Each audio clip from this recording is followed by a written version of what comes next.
monk life is ultimately training in self-actualization and self-awareness. It's meant to start when you're 5. The problem is we all went to normal schools that try to put stuff in us rather than take stuff out of us. It's crazy. You talk about this, right? Like, you know, you were told at school that you weren't very good and you weren't good at English, and now you have a New York Times bestseller, right? Yeah. And it's like, but no one noticed that potential inside you. No one noticed that, oh, Lewis was really creative. Right. And you're not the only person. There's so many people who feel like that.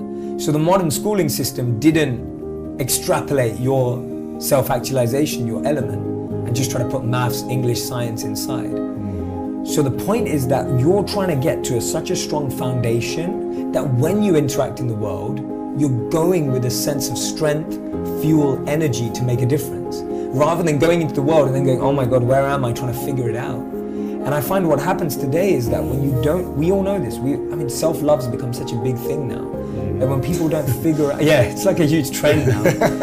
But my point is that if you don't start at a place where you have self-awareness, self-actualization, you have figured out what works for you, what your strengths are, how you want to be in an environment, when you walk out there, most of us just pretend to be someone else. Most of us get lost. Most of us get carried away. So my point is, strengthen yourself, grow yourself, and then of course interact with the world. So we had that. And that's what I noticed when I lived as a monk, that people were so far removed from their own understanding of themselves that they were either lost living a life they didn't want to, lost living up to someone else's expectations, or lost becoming someone to impress someone else. And so people were their real identity is almost buried under 6 feet of multiple identities they've created. And that's what I started to notice. We have a social media identity, we have a LinkedIn identity, we have a Twitter identity, we have a Facebook identity. Then we have an identity we are to our boss. Then we have an identity we are with our Friday night friends. Then we have an identity we are to our Sunday people. And we just created all of these identities. And if you ask people, who are you? We struggle to answer that question.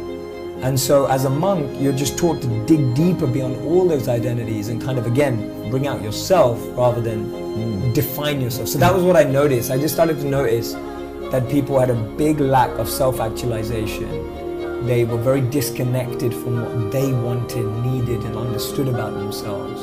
And most people's identities were crafted by the reflection in this mirror of their mum, dad, friends, boss, partner, whatever.